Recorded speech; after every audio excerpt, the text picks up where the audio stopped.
नमस्कार दोस्तों, स्वागत है आप सबका भद्रा IAS अकेडमी में। दोस्तों आज के सेक्शन में ये हमारा सेकंड लेक्चर होने वाला है जहाँ पे APSC मेंस 2024 के लिए हम लोग बहुत ही इंपॉर्टेंट टॉपिक्स डिस्कस करने वाले हैं। और ये पूरा सीरीज़ का लेक्चर आपको नीचे डिस्क्रिप्शन सेशन में मिल जाएगा। आप लोगों में से वैसे बच्चे हैं जो क्या मेंस दे रहे हैं या फिर आपके सीनियर्स जो क्या मेंस दे रहे हैं, प्लीज़ आप उनको इन प्लेलिस्ट का लिंक को रेफ़र करके उनको दे भी सकते हैं, राइट। आज के क्लास में टॉपिक ऑफ डिस्कशन है हमारा बायोडाइवर्सिटी। बायोडाइवर्सिटी क्यों इतना इम्पॉर्टेंट टॉपिक है, अगर उसका इम्पोर्टेंस देख लीजिएगा तो APSC 2020 मेंस में या फिर 2022 के मेंस में अगर on the basis of the prevailing जो भी पैटर्न्स हम लोग को इवॉल्विंग पैटर्न्स ट्रेंड्स देखने को मिल रहे हैं उसके हिसाब से अगर देख लीजिएगा, यस दोनों के समय बायोडाइवर्सिटी से डायरेक्टली या फिर इनडायरेक्टली क्वेश्चंस रह चुके हैं, राइट। या तो हमको समझना है जैसे sustainability starts with pollution prevention, indirectly biodiversity में ही पोल्यूशन के बारे में बात कर जा रहा है। बायोडाइवर्सिटी हॉटस्पॉट्स है ना, क्या है, तो देखो ये है factual questions, right. But biodiversity से अगर डायनामिक क्वेश्चंस पूछ ले तो क्या करोगे। बायोडाइवर्सिटी से डायनामिक क्वेश्चंस को एड्रेस करने के लिए हम लोग को जो पास्ट ईयर के करंट अफेयर्स में बायोडाइवर्सिटी के रिलेटेड बहुत इंपॉर्टेंट टॉपिक्स थे, उन सारे टॉपिक्स को हम लोग को अच्छे से डिकोड करने आना पड़ेगा। जैसे बात बोलूँ तो एक वेरी मच बहुत अच्छा आर्टिकल आया था जहाँ पे बताया गया था दैट इंडिया एक्ट कर सकता है एज अ बायोडाइवर्सिटी चैंपियन। अब देखो इंडिया जिसमें जो क्या ग्लोब का ह्यूमन पॉपुलेशन का 17% ऑफ द पॉपुलेशन कंटेन करता है और इक्विवेलेंट शेयर ही हम लोग का बायोडाइवर्सिटी हॉटस्पॉट में भी है। 17% बायोडाइवर्सिटी हॉटस्पॉट तो हमको इसी रीजन में देखने को मिलता है। तो इस आर्टिकल में मेनली फोकस किया गया है दैट इंडिया क्या बायोडाइवर्सिटी चैंपियन के रूप में दुनिया के सामने पोर्ट्रे किया जा सकता है। जी हाँ, किया जा सकता है। क्यों? क्योंकि इंडिया में बहुत सारे ऐसे नेशनल लेवल में इनिशिएटिव्स भी लिए गए हैं जो कि बायोडाइवर्सिटी कंजर्वेशन के रिलेटेड हमारे जो तत्परता है, हमारी जो एग्रेसिव नेचर है उसको शो कर रही है। जैसे यूनियन बजट 2023 में क्लियरली आइडेंटिफाई किया गया था green growth as one of the 7 priority areas, जिसके तहत सिग्नल दिया गया था दैट देखो भाई सस्टेनेबल डेवलपमेंट के रिलेटेड हम लोग बहुत ज़्यादा सीरियस है। वैसे ही national mission for green India जिसका एम क्या था, एम यही था दैट कैसे हमारे देश में फॉरेस्ट कवर को इंक्रीज किया जा सके और इसमें हम लोग को शुरुआत करना पड़ेगा वैसे लैंड्स जो क्या डिग्रेडेड ऑलरेडी पड़े हुए हैं, राइट। जिससे क्या, और साथ ही साथ हमको प्रोटेक्ट करना पड़ेगा एग्जिस्टिंग फॉरेस्ट एरियाज को और इन इकोसिस्टम रेजिलियंस को हम लोग को इन्हांस करने की जरूरत है। नेक्स्ट, ग्रीन क्रेडिट प्रोग्राम के बारे में बोला जा रहा है दैट हम लोग को इंसेंटिवाइज करना पड़ेगा इन्वायरमेंटली सस्टेनेबल एक्शंस को, जिससे प्रोवाइड किया जा सके credits to the companies, individuals and local bodies for eco friendly practices. यही नहीं, MISHTI initiative that is mangrove initiative for shoreline habitat and tangible income. इसका मेन फोकस यही रहेगा दैट हमारी जो कोस्टल रीजन्स है ना, कोस्टल रीजन्स में आपको पता है दैट एक इकोटोनल स्पीशीज हमें देखने को मिलते हैं जिसका नाम है मैंग्रोव्स, राइट। अब मैंग्रोव्स का जो कंजर्वेशन है वो अनडाउटेडली बहुत ही ज़्यादा क्रूशियल है।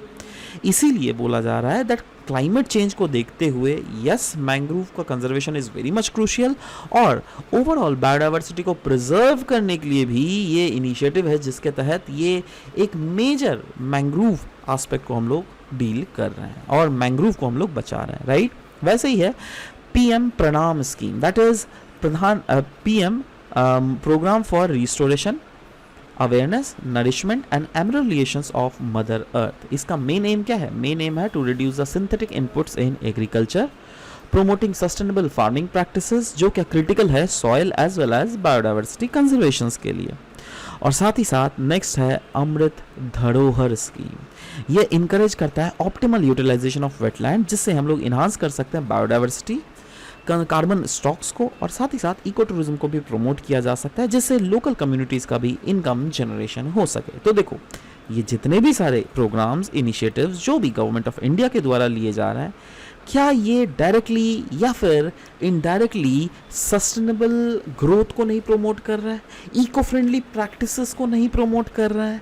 Yes absolutely. और इससे हम लोग इनडायरेक्टली बोल सकते हैं दैट हमारा इकोसिस्टम भी कंजर्व हो रहा है। यही नहीं, अगर यूनियन मिनिस्ट्री ऑफ इन्वायरमेंट ने इंटरवीन किया था टू प्रोजेक्ट हैदरपुर, हैदरपुर एक रामसर वेटलैंड साइट है यूएसए में, सॉरी यूपी माफ करना उत्तर प्रदेश में, और ये क्रूशल है माइग्रेटरी वाटरफॉल्स और बायोडाइवर्सिटी कंजर्वेशन के लिए भी, राइट। तो यस, ये भी एक इनिशिएटिव है।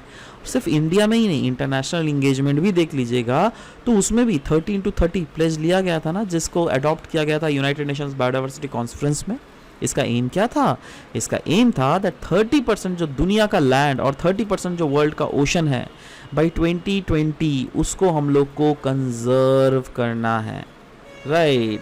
जिससे क्या, अगर इसको कंजर्व नहीं करे तो बायोडाइवर्सिटी लॉस को हम लोग हॉल्ट नहीं कर सकते हैं। तो चलो ये इनिशिएटिव्स लिए जा रहे हैं जिसका ओवरऑल एम यही है दैट कैसे हमारे बायोडाइवर्सिटी को कंजर्व किया जा सके। वैसे ही एक रिपोर्ट था दोस्तों, ग्लोबल लैंड आउटलुक रिपोर्ट। ये जो है according to second edition of global land outlook report, humans have breached 4 out of 9 planetary boundaries. देखो हम लोग बोलते हैं ना बहुत समय दैट हम लोग को नेचर को एक्सप्लोर जरूर कर सकते हैं, बट एक लेवल के बाद हम लोग नेचर को एक्सप्लोर नहीं कर सकते मेरे भाई, है ना। नेचर देखो, हम लोग क्या है ना, वी आर बायोस्फेरिक कंपोनेंट्स, राइट। हम लोग को लिथोस्फेयर, एटमॉस्फेयर, हाइड्रोस्फेयर तीनों को कंजर्व करने की ज़रूरत है। बट और कुछ कुछ ऐसे एरियाज में डिवाइड किए गए हैं जो 9 एरियाज है, बट उसमें से एक एरिया ऐसा है जिसको हम लोगों ने ऑलरेडी अराउंड 9 में से 4 एरिया को ऑलरेडी ब्रीच कर चुका है, जिसमें इस आर्टिकल में बतलाया गया था लैंड के बारे में। देखो, बायोडाइवर्सिटी लॉस और क्लाइमेट चेंज दोनों एस्पेक्ट अगर जोड़ दीजिएगा ना, उसमें आप लोग को एक इंपॉर्टेंट कड़ी जो देखने को मिलता है वो है land, right. Land is a very important aspect जो क्या लिंक करता है biodiversity loss as well as climatic change को। इसका मतलब क्या है? इसका मतलब है ये है दैट रीस्टोर करना लैंड इज क्रूशियल, जिससे हम लोग सॉल्व कर सकते हैं interconnected crisis. Now what are the causes of land degradation? देखो, लैंड डिग्रेडेशन के कॉजेज क्या है? पहला तो food system impact, that is agriculture और फूड सिस्टम जो है they are the major contributors to it and they are responsible for 80% of deforestation. जी हाँ, 80% जो डिफॉरेस्टेशन इसी के लिए हो रहा है। 70% जो fresh water use and significant terrestrial biodiversity loss जो है globally, right, it is mainly due to the fact that हमारा लैंड इज डिग्रेडिंग।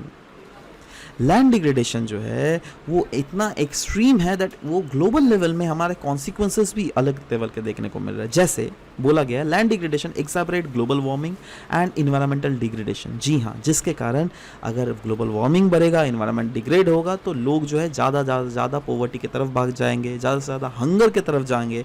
हमारा एसडीजी गोल क्या है? पॉवर्टी को ख़त्म करना, हंगर को एंड करना। तो क्या हम लोग ये अचीव कर पाएंगे? नहीं। क्यों? क्योंकि लैंड डिग्रेड हो रहा है mainly due to global warming, और इसके कारण क्या हो रहा है ना दैट अमीरों गरीबों के बीच में फासले वो बढ़े जा रहा है, दैट इज इनइक्वालिटीज बढ़ा जा रहा है ना। और यही नहीं, इसके कारण जूनोटिक डिजीजेस, वैसे डिजीजेस जो क्या एक ऑर्गेनिज्म से इंसान पे ट्रांसफ़र हो सके, वो चीज़ें बढ़ रहा है। इनफैक्ट कोरोना क्या था? यही तो बोला गया ना दैट चाइना में जो डिफॉरेस्टेशन के कारण जो है वो बैट्स जो ह्यूमंस के कांटेक्ट में आई है, इसीलिए कोरोना बढ़ रहा है, राइट। तो इसी टाइप के डिजीजेस बढ़ रहे हैं। तो इसीलिए इस आर्टिकल में कुछ रिकमेंडेशंस दिया गया था दैट हम लोग को इफेक्टिव वे में लैंड को रिस्टोर करने की जरूरत है, जिसके तहत हम लोग अवॉइड, रिड्यूस और रिवर्स की पॉलिसी अपना सकते हैं। अवॉइड मतलब हम लोग वैसे प्रैक्टिस करें ही ना जिससे कि हमारा इन्वायरमेंट डिग्रेड हो, उसको अवॉइड करें। हम लोग रिड्यूस कर सकते हैं क्या? देखो, लैंड और वाटर का वेस्टफुल यूटिलाइजेशन को हम लोग रिड्यूस कर सकते हैं और रिवर्स कर सकते हैं soil, watershed as well as natural ecosystem, क्योंकि इससे कॉस्ट बेनिफिट एनालिसिस किया जाए तो उसमें बहुत ज़्यादा फ़ायदा दिख रहा है। इनफैक्ट ये बोला जा रहा है हम जो हर एक डॉलर स्पेंड कर रहे हैं ना, वो हमको फ्यूचर में इकोनॉमिक बेनिफिट्स दे सकता है। $1 का बेनिफिट कितना होता है? 7 से लेकर $30 तक का बेनिफिट हमें मिल सकता है। तो सवाल होता है इस आर्टिकल में जो दिया गया था, क्या क्या ऐसे स्ट्रैटेजीज हैं जिससे लैंड को हम लोग रिस्टोर कर सकते हैं?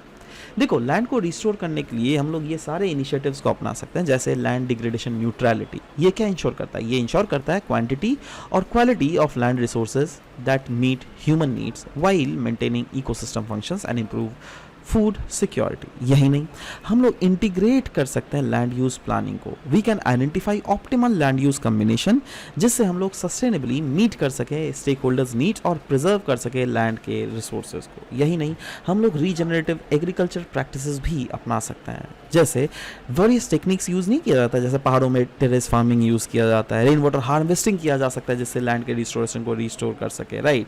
यही नहीं, इंक्रीज किया जा सकता है क्रॉप यील्ड को, रिड्यूस किया जाता है ग्रीन हाउस गैस एमिशंस को, कार्बन सिक्वेस्ट्रेशन। और अगर ये सब करेंगे ना, आप खुद सोचो ना, लाइवलीहुड तो सपोर्ट होगा ही। यही नहीं, इंक्लूसिव गवर्नेंस को भी फोकस किया जा रहा है, बोला जा रहा है क्यों ना हम लोग फैसिलिटेट कर सकते हैं the shift to sustainable land use and management practices, and that too through inclusive as well as responsible governance. हम लोग various initiatives and best practices अपना सकते हैं, जैसे ग्लोबली लेवल में हम लोग इनिशिएटिव्स ले सकते हैं। फॉर एग्जांपल, आपने सुना भी होगा बॉन्ड चैलेंज के बारे में। इसका एम क्या है, दैट बाई द 2030 हम लोग रीस्टोर करेंगे अराउंड 350 हेक्टेयर ऑफ कौन से लैंड, डिग्रेडेड और डिफॉरेस्टेड लैंड, उसको रीस्टोर करना है। वैसे ही United Nation decade on ecosystem restoration. जी हाँ दोस्तों, देखो क्लियरली 21 से 2030 तक जो है ये यूएनईपी और फूड एंड एग्रीकल्चर ऑर्गेनाइजेशन के द्वारा फोकस दिया जा रहा है, दैट कैसे करके हम लोग इकोसिस्टम को रिस्टोर करना ही पड़ेगा। और G20 ग्लोबल इनिशिएटिव्स की भी बात की जा रही है, जहाँ पे जिसका मेन एम है to reduce the land degradation and enhance the conservation of terrestrial habitats, and that too by 50% by the year 2040.